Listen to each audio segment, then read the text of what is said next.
Bien, Isaac Peral era un oficial de la Armada que nació en 1851 y ingresó con 14 años en el cuerpo, y que la vocación le venía porque tanto su padre como su abuelo habían pertenecido al cuerpo. Por otra parte, además, como ocurre habitualmente, suele generarse una tradición familiar, y de hecho su hermano mayor y su hermano pequeño también fueron oficiales de la Armada. Como digo, ingresó con 14 años en la Escuela Naval, que en aquella época estaba en San Fernando.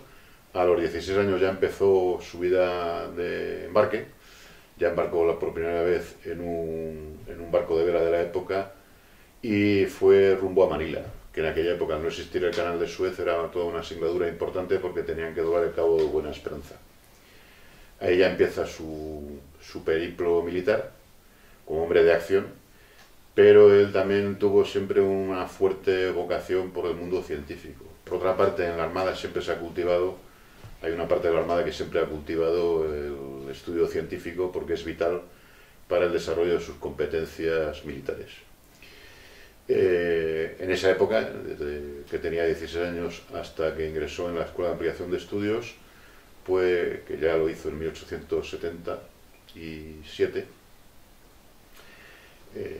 prácticamente 10 años después de empezar su vida marinera, pues él, los tiempos muertos que tenía en los barcos, pues se dedicaba a aprender idiomas, a investigar publicaciones modernas sobre tema científico, etcétera, etcétera. En concordancia con su vocación, en cuanto pudo, solicitó el ingreso en la Academia de Ampliación de Estudios, que era un cuerpo de élite para formar a los futuros científicos de la Armada. Como quiera que tuvo unas brillantes notas durante su estancia en esta Escuela de Ampliación de Estudios, que estuvo 3 años, desde 1877 hasta 1880, los directores,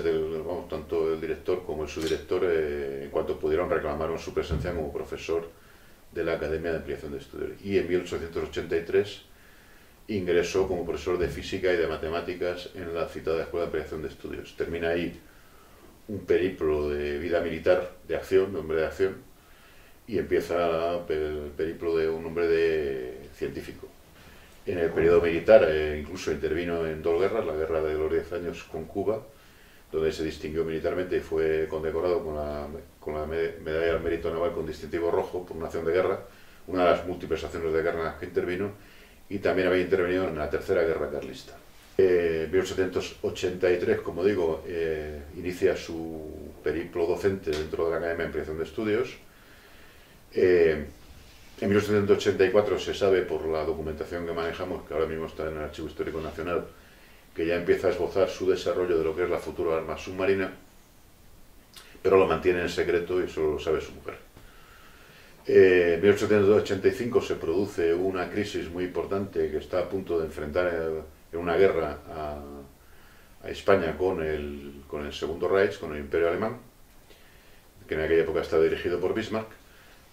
por la disputa de las Carolinas, que era una posesión del Pacífico cercana a las Filipinas. Peral se ve obligado a comunicar a sus superiores, se siente moralmente obligado a comunicar a sus superiores que puede equilibrar el desequilibrio que había entre la Armada Española por la falta de dotación presupuestaria que venía padeciendo a lo largo de todo el siglo XIX y sobre todo en la última mitad, con un arma revolucionaria que tenía un coste relativamente asequible para la Armada Española y que podía ser revolucionaria, que era el submarino. El entonces director de la escuela, don Cecilio Pujazón, que era un hombre de sólido prestigio científico a nivel internacional, reconocido en Francia, en Alemania y en Inglaterra, le comentó que, porque se lo decía él, lo tomaba en serio, que si no hubiera pensado que era propio de un loco. Lo digo porque hay muchas tergiversaciones posteriores que han llegado a pensar que había habido algún precursor, había habido alguien que había inventado algo parecido en tiempos anteriores a 1885, cuando en 1885 el mundo científico consideraba que era una utopía en ese momento. Tuvo una reunión con el claustro de profesores donde explicó y esbozó la idea de cómo podía funcionar. El claustro de profesores consideró que aquello era viable, se lo comunicó oficialmente al ministro, el ministro lo acogió con bastante con buena disposición, entonces el ministro Pezuela. En septiembre de 1885 empezaron los trabajos preparatorios para desarrollar el invento, pero en diciembre de 1885 muere inopinadamente y muy joven Alfonso XII y se produce un cambio de gobierno. Cesa el gobierno conservador que presidía Cánovas, con lo cual el ministro Pezuela también cesa, y viene un gobierno fusionista liberal a mando de Sagasta, con un nuevo ministro que se llamaba José María Beranger, el almirante José María Beranger Ruiz de Apodaca, que era un hombre que a posteriori se ha sabido que estaba muy vinculado con el trust de la industria británica y con los intereses del mundo anglosajón, que en ese momento ya intentaba o ya estaba en vías de consolidar durante el siglo XX una hegemonía política y militar a nivel mundial. Con lo cual cortocircuitó el invento, es decir, nada más llegar José María Beranger al ministerio, cogió el proyecto y lo metió debajo de un cajón. El proyecto al final se vio desbloqueado fundamentalmente por dos factores. Uno, porque había oficiales de la Armada que lo conocían y lo apoyaban, oficiales de rango importante, sobre todo de los oficiales del mundo científico, y sobre todo porque el ministro saliente, Pezuela, le había comentado a la reina regente, a la reina viuda, a María Cristina, que ese invento era vital para España y que no debía dejarse abandonado a su suerte.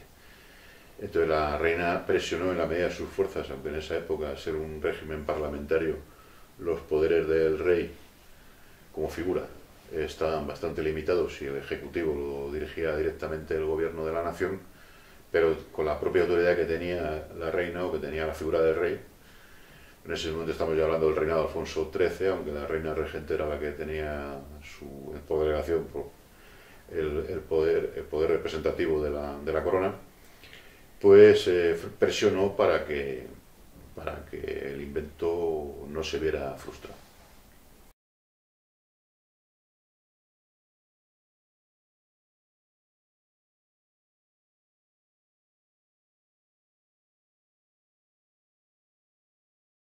En 1890 se produce la prueba Sputnik con notable éxito. La junta técnica que ha nombrado el Ministerio de Marina para informar sobre el resultado de las pruebas testifica notarialmente de alguna manera que aquellas pruebas han sido favorables y han sido exitosas. Y sin embargo, el gobierno decide no seguir adelante con el invento. ¿Y por qué se produce esto? De hecho, Peral, una vez terminadas las pruebas, viene a Madrid porque el gobierno le pide que venga a Madrid a rendir cuentas a las autoridades,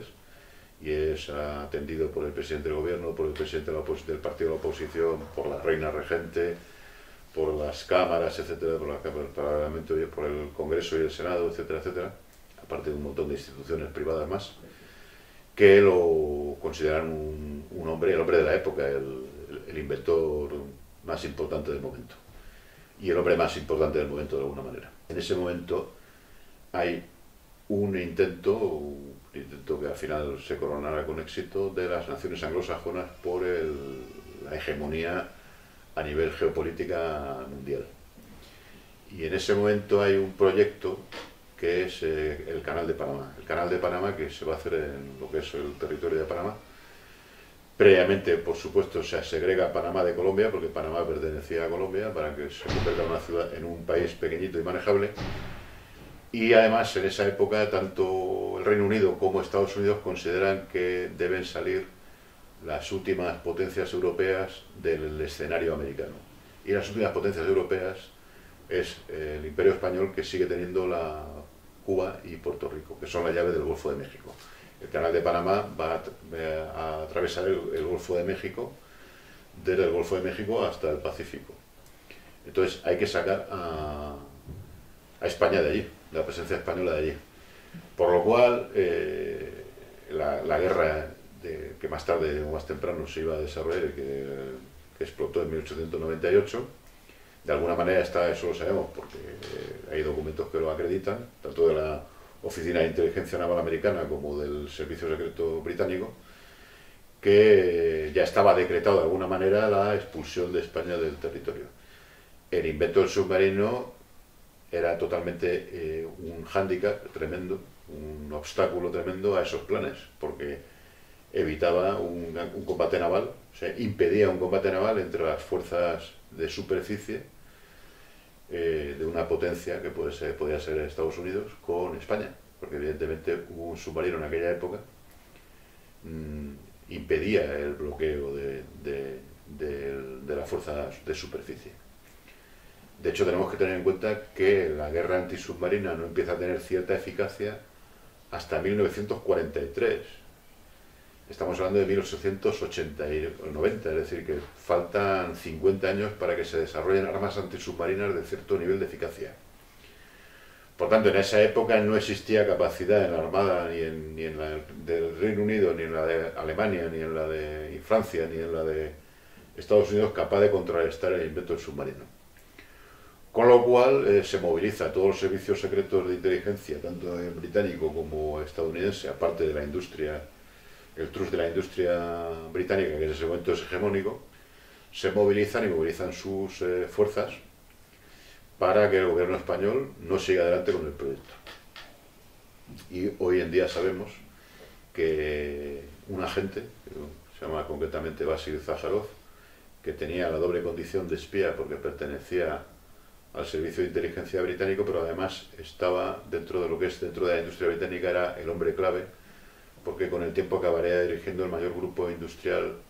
de armamento del mundo, que es el grupo Vickers, la empresa Vickers. Y en ese momento, ya en 1890, estaba desarrollando su potencial militar y económico. En esa época ya se desplaza Zaharov a España y empieza a organizar el frente, por así decirlo, que va a impedir el desarrollo del invento. Fundamentalmente atrayéndose al ministro de Marina, que ya hemos hablado antes, José María Beranger, y atrayéndose la voluntad de ciertos oficiales de la Armada que luego con el tiempo acabarán teniendo un papel preponderante, alguno de ellos llegará incluso a ser ministro de Marina, precisamente en la época en que Zaharov tenía mayor influencia en España, porque Zaharov acabó llevando la Sociedad Española de Construcciones Navales, que era una sociedad pantalla que pertenecía al grupo Vickers y que dirigía Zaharov y que se quedó con el monopolio de la construcción naval. En esa época, concretamente, pues uno de sus hombres de confianza, el almirante Concas, que en esa época era almirante, ya fue ministro de Marina 2 veces, por influencia de Zaharov. Concas es una de las personas que interviene creando o liderando, junto con Beranger y junto con Chacón, entre otros, resumidamente, son los que dirigen el sistema por el cual van difundiendo información tergiversada y negativa, cortocircuitan las informaciones positivas de la prensa española hacia el inventor y potencian las informaciones negativas o la desinformación contra el inventor, preparando una campaña de desprestigio para que la opinión pública, en cuanto esté suficientemente intoxicada, cosa que logran en poco tiempo, pase de un gran entusiasmo y un gran apoyo hasta un cierto enfriamiento de la voluntad de apoyo al inventor. Una de las cosas que hace también exitosas para sus objetivos Zaharov es comprar una industria que se llama el Euskalduna, que estaba en Plasencia de las Armas en Guipúzcoa, la compra, la adquiere y se la compra a una familia muy potente en aquella época, que es la familia Heredia Livermore, con la que están emparentados el presidente Cánovas, en ese momento presidente del gobierno, y el ministro Francisco Silvela, que en ese momento, justo cuando se produce el desarrollo de las pruebas y el éxito de las pruebas, es el ministro de Gobernación, que hoy llamaríamos ministro de Interior. Con lo cual tiene por un lado, Zaharov tiene por un lado captado el poder político a través de Cánovas y de Silvela, tiene captado el político militar a través del ministro Beranger y tiene captadas personas dentro del Ministerio de Marina para generar un frente hostil que sepulten el invento en el olvido. Y bueno, pues al final, en 1891, el gobierno decide abandonar el proyecto sin grandes explicaciones y Peral se ve obligado a dejar la Armada porque encima además la campaña de prestigio le está poniendo a un hombre que ha hecho todo lo posible por dignificar su patria, encima se ve vilipendiado y objeto de una campaña de insidias, no ve que haya ningún apoyo en el Ministerio de la Marina, sino más bien al contrario, y entonces decide abandonar la Armada y dedicarse a la vida civil.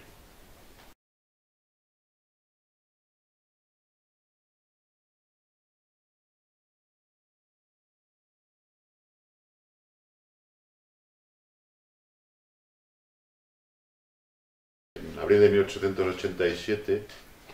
el gobierno decide desbloquear el asunto y se da el decreto de autorización para emprender el proyecto del submarino.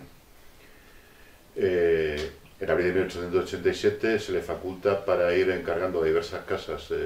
fabricantes todos los elementos que son, desde el punto de vista de su proyecto, necesarios para completar el invento. El invento se fabrica, se construye en el arsenal de La Carraca en San Fernando, en la provincia de Cádiz, y él va fundamentalmente a Bélgica, a Inglaterra, a Alemania y a Francia a encargar de determinados instrumentos que son necesarios para el invento y que la tecnología española en ese momento no es capaz de desarrollar. Las baterías las compra en Bélgica, bajo unos criterios que él compra las baterías que Julián, pero él le pide que haga un cambio en la aleación de las placas. Y luego, una vez que está en España, también cambia la caja de madera y monta la caja de bonita, que con el tiempo pues será el producto que, bueno, un polímero. En definitiva, es como luego se van fabricando las baterías a posteriori. Los motores eléctricos los encarga hay una industria en Inglaterra. El tubo lanzatorpedos y los torpedos los encarga en Alemania y hay una serie de productos que encargan en Francia, ópticos, etcétera, etcétera. Empieza a ensamblar todos los productos, todos los material que ha encargado en el arsenal de Cartagena, en el arsenal de La Carraca en San Fernando, Cádiz. No recibe autorización para dedicarse en pleno a la construcción del submarino, sino que tiene que simultanear su destino como profesor de la Academia de Ampliación de Estudios, que está en San Fernando, la ciudad de San Fernando, y tiene que recorrer todos los días unos 14 kilómetros desde su destino hasta el arsenal de La Carraca para pilotar y dirigir los trabajos de construcción. Aún así, la energía que despliega en ese momento es impresionante porque empieza la construcción, empieza la autorización en abril de 1887 y, para que nos hagamos una idea, las pruebas finales que son pactadas con el gobierno tienen lugar entre junio y julio de 1890, es decir, que de 1887 hasta 1890 se produce la construcción, la botadura, los ensayos previos y las pruebas oficiales. Tengamos que tener en cuenta que eso lo hace en 1887 hasta 1890 con la tecnología de la época, y que el primer submarino que se construye en España con patente americana, ya en 1900, a partir de 1915, finalizada la Primera Guerra Mundial, década de los 20, en aquella época se tardaba 5 años en construir un submarino.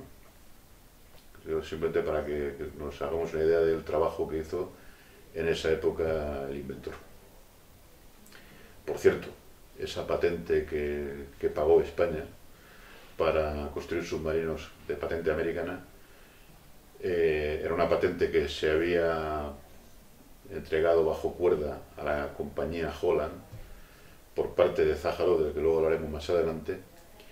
y esa patente se llevaba una comisión, el mencionado Zájaro, el traficante de armas más peligroso que ha habido en la historia, llamado el Mercader de la Muerte, que tuvo, como veremos más adelante, un protagonismo negativo pero vital en el sabotaje al submarino de Isaac Peral. Echegaray, que era el científico más importante que había en España en aquella época, calificó el invento del submarino como el más completo y el más complejo que se había desarrollado hasta esa época en el mundo. Para que nos hagamos una idea de lo que significaba tecnológicamente el invento de Isaac Peral, tenemos que decir que tenía 2 motores que desarrollaban una potencia de 60 caballos, que hasta esa época, 2 motores eléctricos que desarrollaban una potencia de 60 caballos, hasta esa época el motor que se había empleado eléctrico de mayor potencia era un motor que había desarrollado Siemens en Alemania, que desarrollaba una potencia de 7 caballos. Habíamos pasado de 7 caballos a 60. Eso estamos hablando de 1887. En 1886, y por tanto posterior al invento, porque el invento, como he dicho antes, de 1885 es cuando se comunica oficialmente y se entrega la memoria y los planos al ministerio, Benz y Daimler en Alemania habían desarrollado el futuro automóvil, lo habían patentado, y respectivamente desarrollaban un motor de explosión con una potencia, uno de un caballo, de menos de un caballo, y el otro de un caballo y medio. 1886,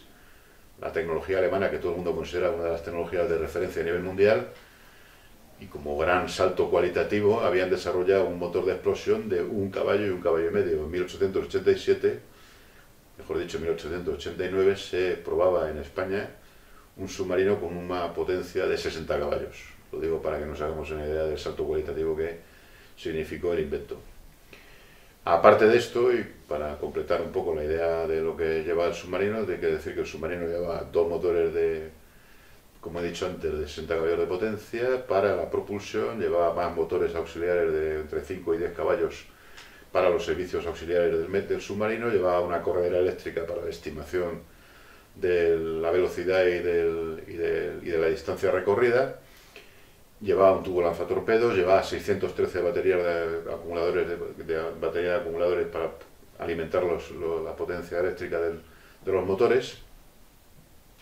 Desarrollaba la primera torre óptica, lo que ya conocemos hoy como periscopio, con un sistema ya para el cálculo del objetivo y de la distancia a recorrer del torpedo.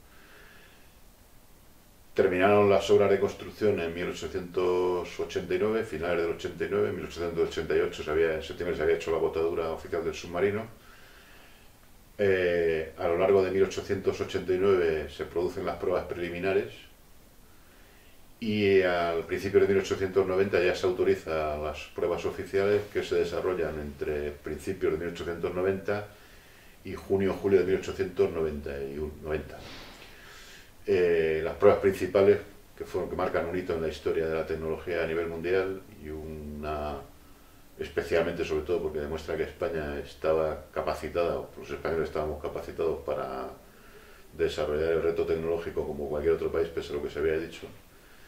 Pues en junio de 1890 se produce la primera navegación submarina de la historia, se navega el buque submarino durante una hora por debajo del mar a 10 metros de profundidad y con rumbo prefijado, saliendo en las coordenadas que previamente había pactado con la autoridad donde tenía que salir. Y además hizo lanzamiento de torpedos sumergido y sin sumergir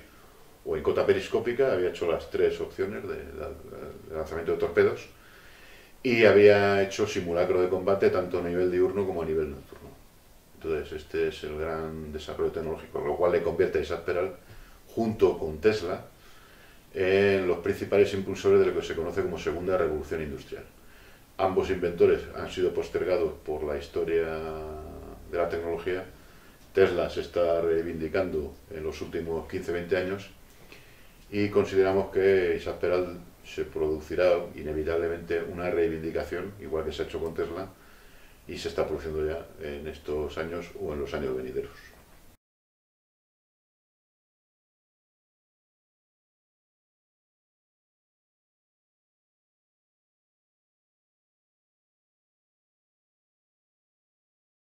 El legado científico de Isaac Peral es fundamental, porque como hemos dicho antes, es el inventor del submarino, un buque de importancia fundamental en la marina, en cualquier marina que tenga un desafío estratégico importante. Evidentemente una marina que tenga nada más que una defensa de costas, no.